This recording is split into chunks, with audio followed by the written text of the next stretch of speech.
Okay, so Garry's back again. While I've got the Stratacoustic out, I thought what I'd do is just give a bit of a review on this guitar because it's been a work in progress for, well, maybe 10 months, 9 months. Yeah, a bit like a birth. Anyway, the Stratacoustic I bought off a shop not too far from here.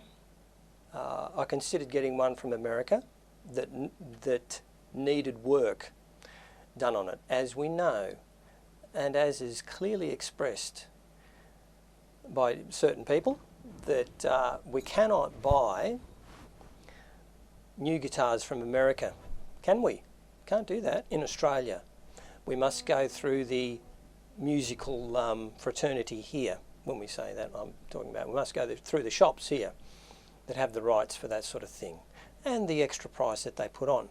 However, to my Australian viewers, just remember that you can buy second-hand guitars, or guitars that have been on the shop floor, that have got dings and so forth, or wear. Just remember that. That's a good point to keep in mind, because that's where I'd rather go. And you'll understand in a minute why. I mentioned in an email recently the dramas I had when I bought the Engel head, and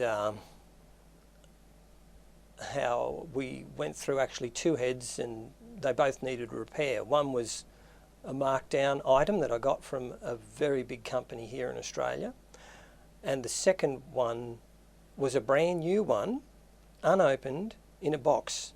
And I did have a lot of people from different companies that really didn't want to deal with them, but there was one big company here that did, got the amp. It works fine now, it's fixed up. Did a recent tube changes, you know, and no doubt I'll turn the bias up like I should. Okay, but anyway, getting back onto the this Fender. Now I went to another shop here in Australia, and the interesting thing was that it took nearly a month to get the guitar, because when I first dealt with this shop, the way they spoke, it was, oh yeah man, oh that's fantastic and so forth. However, whoever I spoke to appeared to forget to put the order in to Fender to send one of these. They did say to me that they'd have to cast their eye over the guitar and make sure that it was okay and set it up. And I said, look, just let me deal with that. Anyway, so I rang them after 2 weeks, and then they got on to the job, and then someone at Fender just forgot to send it or something. So it was another 2 weeks. I thought, why didn't I just get the guitar from America and just fix it up myself? Anyway, so the guitar turns up, and I did that video and some stuff back in April of last year, I think, and I used it. It was a little bit difficult to use, and it took me a while to work out. But what had happened with the guitar was that there was the neck pocket. The neck pocket was about 55 thou lower on the top E side than on the bottom E side.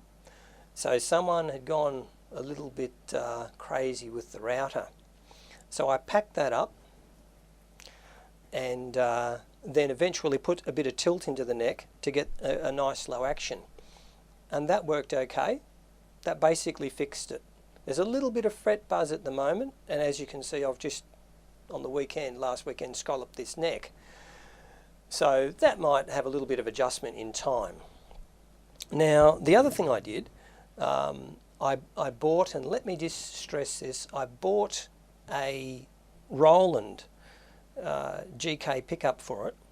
Now this was second hand. Let's just remember that if any shop owners are listening, it was second hand from America, okay? And so I've mounted that on there, and that works fine as well. The only thing I have a bit of trouble with, as people with GKs might know, is that the leads can be a little bit temperamental when you're dealing with, 13-pin wire plugs and so forth. So that's basically the story of this guy. They give you two bridges, which is good. I lowered the first one and then put it in another guitar that I got, and then I put the original back in and then just tilted the neck. So at the moment, with new strings, it's not too bad. Now, you've heard it in varying settings with different tunes that I've already put on YouTube. But what I like about it is that I don't sort of go from one style of guitar to another really easy. Like with a big fat neck of, say, a classical guitar, which we use in some of our teaching, that's okay if I'm just teaching. But if I'm trying to play some of my stuff on it, it's ridiculous. You can't do it. So why have the thing? It's good for like a school where it's going to get knocked around and kids are going to play it and put grovel and snivel and all sorts of things on it. But I like to have like some sort of continuity when it comes to the style of neck, and that's what I like about the Stratacoustic. It's got basically the electric neck. I think it's a C shape. All I've done here is, not that I really needed to, I put a bit of 800 over the back here and took a bit of the shine off there, which I did to all the guitars recently. It makes a lot more sense once you've whacked the 800 over the back there. When you're in a quasi sort of humid environment, it just gets so ridiculously sticky. So they're basically all the modifications that I've done to the thing, and as you can hear,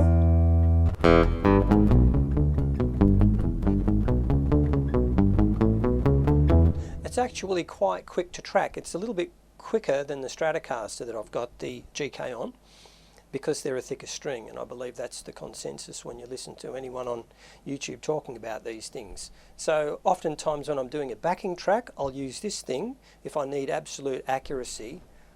Once again, absolute is a silly word, because they're not that accurate. Well, anyway, I haven't been able to tune it up to be that accurate to play a lot of the things that I do.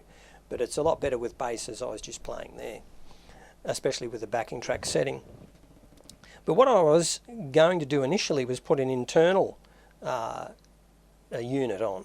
But I thought, oh, I'm going to spend all that money and chop up a guitar that I don't know if it's really going to be good enough to do it. It might be a heap of junk and I'll have to, you know, try and fix it best and sell it to a beginner or something like that. But I would do it now. I'd take this guy off and put it on something else, this unit, and do an internal job on it and just give it a good clean up.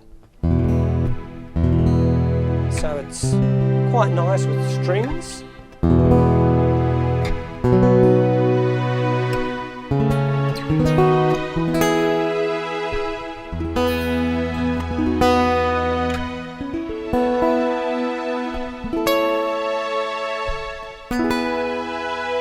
And so forth.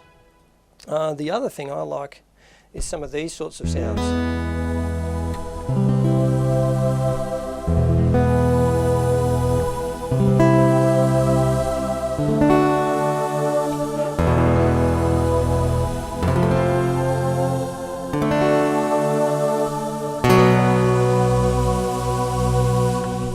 But they're all there.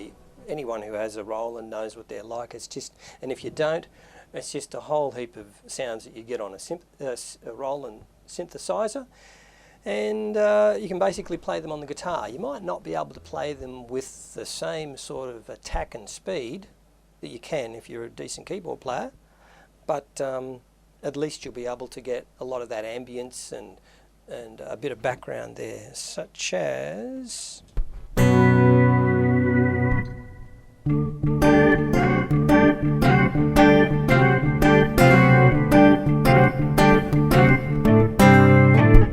You get the keyboard effect there, or the Hammondish sort of sound, and yeah, that's basically it. So with the Scallops now, I'm not going to be bending notes and slipping off like that.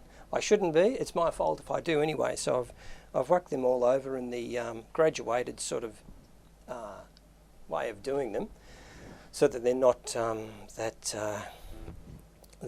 sort of crescent shape scallop, which I have done with all the guitars. Okay, so there's my Strat review, my Stratacoustic review, which was all the accessories were second hand. Remember, second hand. So it wasn't bought new from America. It was second hand. Just let's remember that. And that's the same with my other 3 Stratocasters. They all came from America, but they were second hand. So let's remember that, anyone who's watching from a shop and is picking up the phone to report me to Fender or something like that. Okay. All right. So so there we have it. Stratacoustic review.